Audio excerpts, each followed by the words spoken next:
All right. So welcome everybody. Thank you so much for joining us this evening or morning, depending on where you are.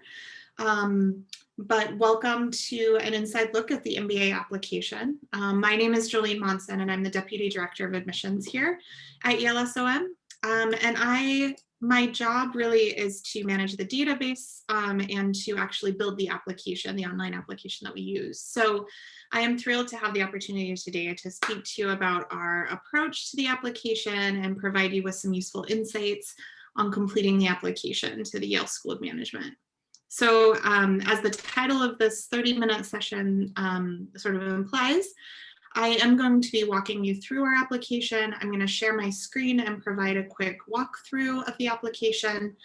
I will spend some time together, or I will spend some of our time together providing insight on three of the unique aspects of the Yale SOM application. Really, we'll spend a little bit more time on those sections. That is the essay question, the behavioral assessment, and the video questions. Those are kind of very unique to Yale SOM. So if you're applying to multiple schools, those are some of the parts that are particularly special in our application.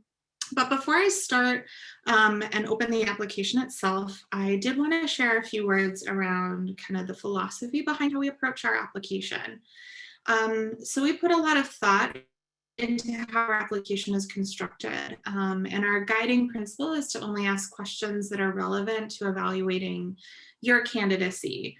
We try to keep our application as short as possible, but we really do try to make every question that we use kind of really important to our evaluation process.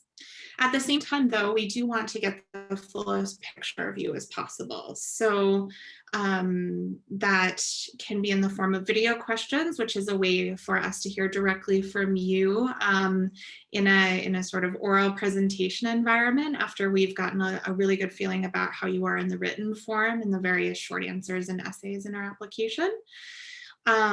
We've also pioneered the behavioral assessment, which is in a collaboration with ETS, and we use that to gauge candidates' intra and interpersonal skills. At the end of the application, there's also a section called background information, where you can share a little bit about kind of your childhood, your college experience.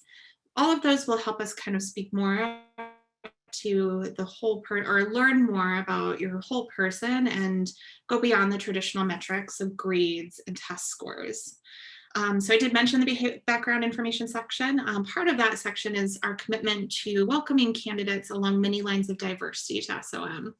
So to this end, we've built elements into the application to kind of give us a feeling for environmental factors that have affected an applicant's candidacy. So we care about your starting line and your personal distance traveled when we're understanding your individual story and reading about your application. Our overall goal when we review an application is to leverage when we build our application is to leverage new technologies and new ways of looking at candidates to create an application process that's fair and consistent and accessible and very open to a more diverse set of applicants. So it's a little bit about kind of how we go about building our application. So I'm happy to share my screen and kind of start leading you through that process. So let's go. So when you start an application, you'll see a screen pretty close to this. And the first thing that you'll see in your application is the instructions page. And while this is a very boring page because there's no part of this page that allows you to share anything about yourself, there's a few things that I want to point out. First of all, please give it a read. And if you are one of the people who fall into one of these categories where we offer fee waivers, there's a form to complete. It's really beneficial to complete this form as soon as possible, just so that the rules will be in place to administer your application fee as soon as you submit. The next section is a statement of honesty, which is so we go through a verification process for everybody who enrolls in the program, and this kind of just lets you know about that process and our expectations. And then you get into the actual kind of meat of the application, which starts with the personal information. Really, this part of the application is really similar to what you'll fill out for most applications to graduate school that you've come across. So we welcome you to fill that out. You will have some opportunity towards the end to select some joint degrees. So this is something that's very specific to Yale, to the Yale University and the Yale School of Management. We offer a number of joint degrees. Anywhere between 10 and 20% of our students will complete a joint degree at some time or during their MBA program. And so this section will just allow you to kind of choose if you want to do a joint degree and to choose which joint degree you're interested in. Next along the line is the test scores. So new this year is we are accepting self-reported test scores, and we will verify those test scores after you enrolled. So if you want to wait until you're admitted into the program to send our tests, your official test scores from GMAT or ETS, you're welcome to do so. I do want to ask you to keep in mind that you are only able to send your test scores for 5 years. So if your test will be coming kind of 5 years old in the next few months, or potentially before you're going to be admitted to the program, I would encourage you to send your test score now. If you have already sent your test score to us and you use the same email address that you used when you're starting your application here, you should see your test score sort of automatically pop up as verified when you open this page. The next section is your academic record, and here we ask you to enter in all of the universities that you've attended. You can kind of feel free to kind of make a judgment call about whether you want to enter in like your transfer credits and your study abroad credits. I would encourage you to enter those in as separate entries, mostly because we will require you to submit transcripts that show both the title of the course and the grade for each course that you took. Very often for a study abroad program, those credits will transfer just as pass-fail or even just as credits, and we won't even see the title of the course. So if that is the case on your bachelor's transcripts, then you should enter in your study abroad institution and upload separate transcripts from that institution that shows your grades and your course titles. Another section here is your quantitative background. And really I want to stress here that having some quantitative coursework is not a prerequisite for getting admitted to Yale SOM. Rather, this is a place for us to kind of understand where your starting line is. So if we're really excited about your candidacy, but would really like you, for example, to maybe have a little bit more quantitative preparation, we might invite you to a math camp, which happens before orientation every year. Or we might suggest that you take some courses or something like that. But really, we do admit people who don't fill in any courses here, quite simply because they haven't had any coursework at the university level in any of these subjects. But if you have taken any courses in these subjects, simply list your first course that you took at university. This doesn't count AP credit. So for example, if you took AP credit for Calc 1, you would list Calc 2 if you took Calc 2 at university as your first calculus class. Also here, just as a information for how we use your information here, most schools will ask some form of kind of background information around if you've ever had any kind of disciplinary experiences at a university, or if you have had any legal experiences in your past. Answering these questions yes is definitely not going to eliminate your candidacy. We simply want to understand what happened. So if you do click yes in one of these, you'll have a little box that pops up. You're welcome to use this to answer the question and to kind of give us a little bit of background around this. The answers to this question does actually go to a separate admissions committee or a separate kind of what we call disciplinary review committee, to be reviewed separately from your full application. So your application will be reviewed outside of any sort of things that you report here. So it just gives you a little bit of context here around how we use this information. Next is your work experience. Also very, very straightforward. Simply list all of the places that you've worked formally since you graduated from college. What we will use this information for is a few things. Obviously, your work experience is very important in the application review process. We also use this sliding scale for our application fee, which means that if you make less than, I think, $30,000 a year, you will have a kind of a tiered application fee. And that will pull from your current salary that you enter in here. All of your salary and dates kind of information will be verified with our background check agency if you're admitted, to just kind of double check that. We'll ask you to upload a resume. We do provide a template for it. We ask for a one-page resume. You don't have to fit it into the template. You can use any sort of template you like, but this is our template that we use for, or that our CDO uses when you arrive as a student at SOM. So you're welcome to use that as kind of a guide for building your resume. And then finally, we'll ask about any gaps that you have in your work experience. Anything longer than 3 months, we just ask to kind of understand what was happening during that time period. Again, it definitely won't kind of, reporting any gaps here definitely won't take you out of candidacy for being admitted to Yale SOM. In fact, it's good to kind of report those gaps just so that we know what was going on.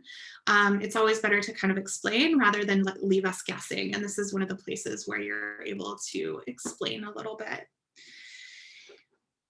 So your next section is your post-MBA career interests. And this is a section that I often get asked questions about.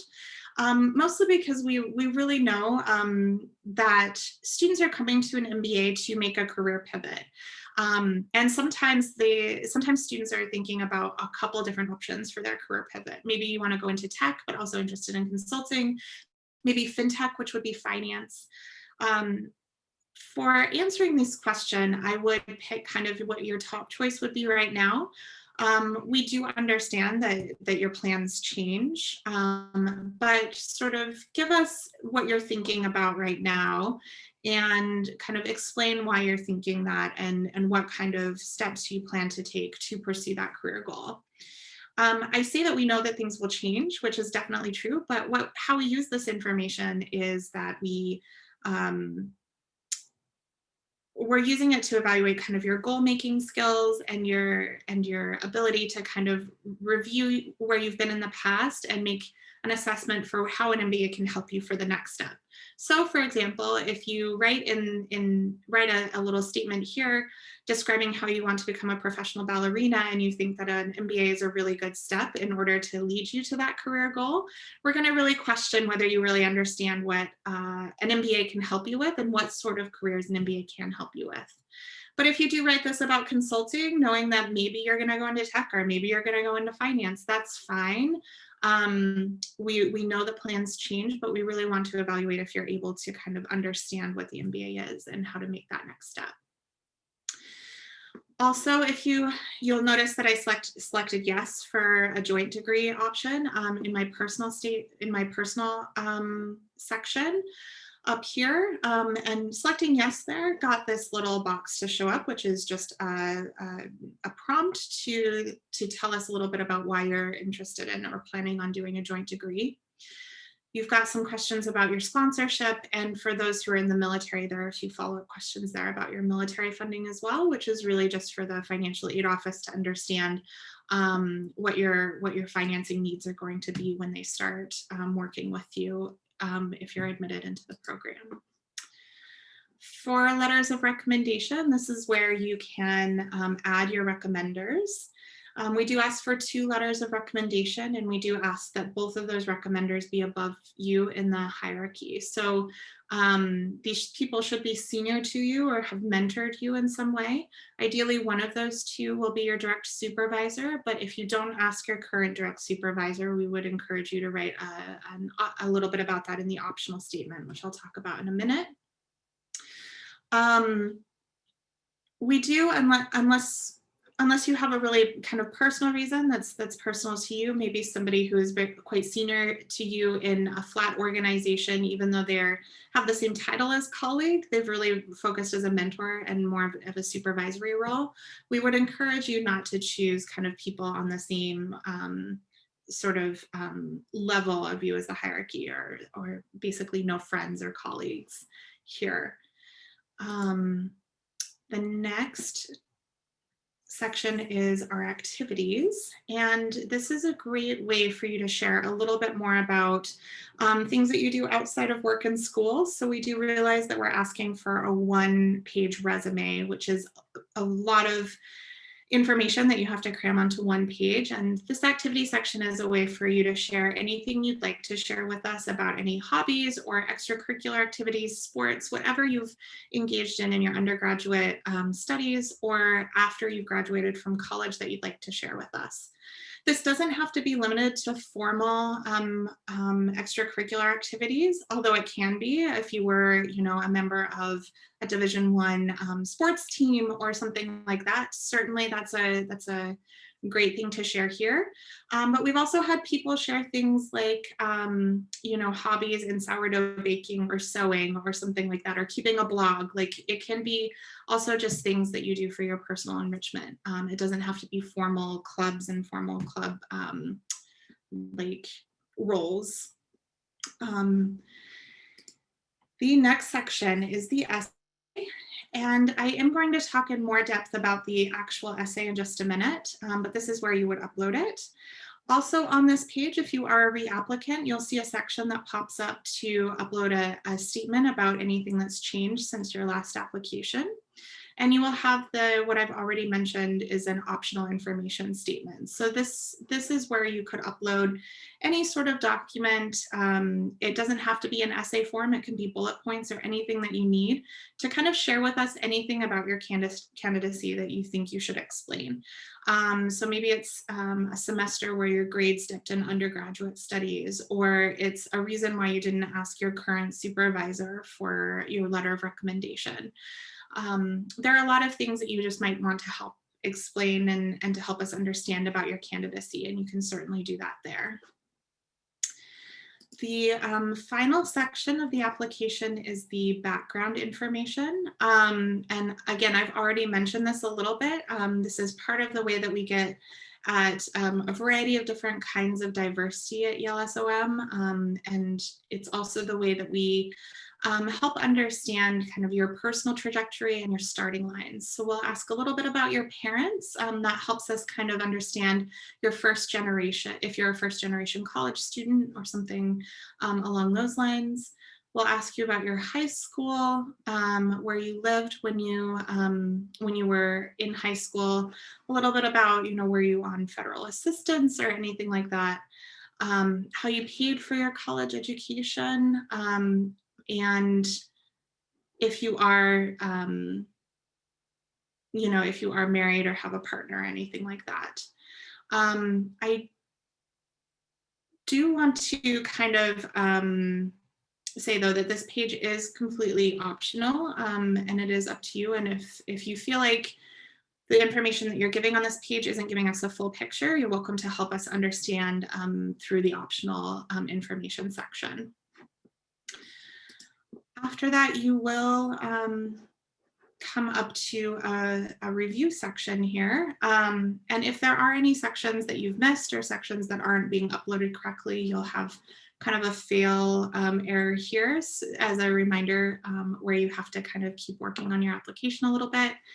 I would suggest that everybody download a proof or a PDF of what they filled in their application just for your records. And then you can go through in the submission process. And when you do submit, you'll find a page similar to this.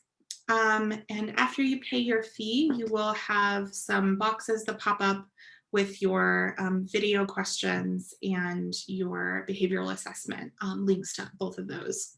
Last thing that I want to point out on this page, which you'll have access to throughout your time as an applicant at Yale SOM, is that if anything changes in your application, so say you got a promotion or you decided to switch jobs, or you enrolled at a university kind of part-time to take a class or something like that. Anything that happens, you retook the GMAT,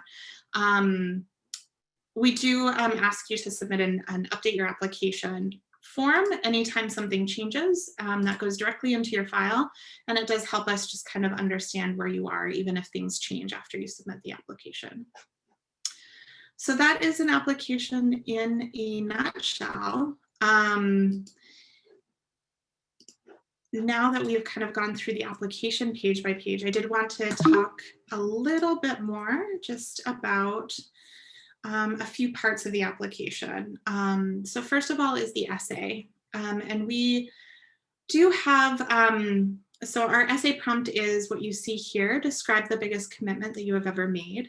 We've developed this essay prompt with coordination with our organizational behavior professor, Amy Rosnitsky. And this essay is really meant to be a little bit more of a behavioral model approach. So we are just as interested in knowing how you approach the commitment and what sort of behaviors you made to keep the commitment over a time. So we are really looking for that and really want to understand that when we look at your essay. The behavioral assessment is an online tool. You will get access to it after you pay your application fee. And it is kind of developed by ETS, and it tries to assess your interpersonal and intrapersonal competencies. And when we say that it's associated with business school success, we mean to say that we do have some data saying that people who perform well on these tests do have a correlation to performing well in our core. And having that sort of a data point really does help us lean in a little bit more, or go for an admit on somebody that we feel really strongly about, where in the past without this tool, we would have just not had anything to really point to really guarantee that they had a chance, or that they had a likelihood of success in the MBA classroom. So this can only help you in that if your test score is a little bit low or your GPA is a little bit low, this can be a point in your favor to show that you do have the interpersonal and intrapersonal skills to be really successful in the MBA classroom, even if your test scores aren't super perfect. But it also won't kind of hurt you if everything else is really good. It is just one part of your application, just like all of the others in that way. The video questions are 3 sort of randomized, previously recorded questions that an admissions team member will ask you. You'll get a link to some of the software that we use in this process once you pay your application fee. And you'll get the question, and then you'll get kind of 20 to 30 seconds to think through your thoughts. And then you will get about 90 to 60 seconds to deliver a response, depending on the question. And these questions are all not meant to be hardballs. They're not meant to make you do math. They're not meant to really kind of keep you on your toes. They really are questions that you probably would see in a typical job interview. So think about kind of behavioral questions or questions about Yale SOM or about your plans for an MBA. Some general tips for preparing for the video questions would be kind of get used to responding to general interview type questions within a 60 to 90 second time frame, because the software will cut you off when you hit 60 seconds. So I would kind of practice that. You can practice on your own or with a friend, or a family member, using like a Zoom link or something like that, just to kind of get used to kind of talking into the void, into your camera, to respond to these questions. You will also need a good internet connection. It's actually not possible to record these questions on your iPhone or an iPad. You do need kind of a fixed, high-speed internet connection and a desktop or a laptop computer. And if you can find a quiet private space, obviously, maybe take your cat out so that they're not jumping up on your keyboard while you're recording or anything like that would be useful, but not the end of the world if that does happen to you, obviously. And then finally, interviews. So our interviews happen after you submit. After your application is complete, we begin reading applications, and then about half of the applications, between 40 and 50% of our applications, depending on the year, we invite to an interview. Our interviews are blind, meaning that the person who interviews you will not have read your application and will only have your resume. In that sense, it really does mimic a job interview, where you will where you'll only have kind of your resume, and you'll be asked questions to kind of about your work experience and your background so far. Just general kind of interview advice: to be on time, dress professionally. I can say that at least for round one this year, so through December, we do plan on doing only remote interviews. We're still waiting on sort of public health guidance on whether we can start inviting students on campus to do in-person interviews next year. But we do know that at least through round one, we will be doing completely remote interviews. Most of your interviews, that is like over 90%, will be with a year 2 MBA student here at Yale SOM who has volunteered to be a student interviewer as part of their leadership enrichment training. There is a slight chance that a member of the admissions committee will jump in and do an interview instead with you. So be prepared for either, but it will most likely be a second year student.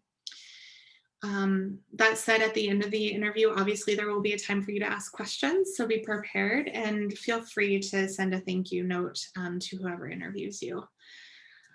I believe that is all of the points that I wanted to go through as we run through our application.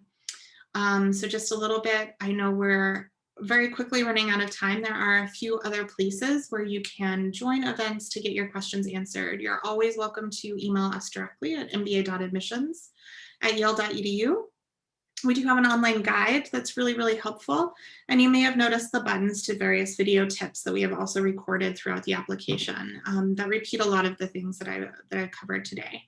We have an upcoming application tips panel that will also go very in-depth into our application and kind of give you some information about each point there. And a few times a week, we do offer admissions Q&As. So I would encourage you to join one of those to get any questions answered that you need. And with that, I think we will sort of wrap it up from there. So I'm going to stop sharing my screen. I think we do have maybe just 1 or 2 minutes to answer a question. So one of the questions that I very often get is there any advantage to applying in round 1 over round 2? And that is, I can really honestly say that there is no advantage one or the other. The best time for you to apply is when you feel that you are ready to apply. If you have a good application, you're going to get admitted regardless of the round that you apply in. We don't tend to admit more people in either round, and we don't tend to admit or we don't tend to award more or less scholarships in either round. So it really is sort of up to you to apply when you're ready. If you feel like you're ready already in round 1, and if you are admitted, that will just give you more time to prepare to move to New Haven. It could also give you more time to unfortunately hang out on the wait list if you're if you fall into that category, and being on the wait list just means that you're continually reviewed by our application committee in each round. So I know that I am just 2 minutes over, so I will just answer one more question. Um, and that is, let me just see. So another question that I get very often and that I'm seeing is, there is no place, you might have noticed in the application, where you can tell us how excited you are to be at Yale, to apply to Yale SOM, or why you really want to come to Yale SOM. And that's really on purpose. It's that we are most interested when we evaluate your application in knowing about the impacts you've had on organizations and your record of success so far. So there will be time, specifically in the interview, for you to share why you're interested at Yale SOM. There's lots of opportunities for you to do that. But our essay really isn't meant for you to kind of talk about your commitment and draw the line into why you're applying to SOM. You really don't have to mention why business school or why SOM in our essay. It really is about your commitment and the behaviors that you took to meet that commitment. So it would be, I wouldn't necessarily spend real estate in your essay kind of linking it to Yale SOM unless it kind of naturally flows that way. So those are really all the questions that I'll take. We're almost 5 minutes over. Thank you all for joining us today. I look forward to seeing your application, and I look forward to maybe seeing you in the future at one of the Q&As that I manage or that any of my colleagues do. Thank you so much again, and have a great evening.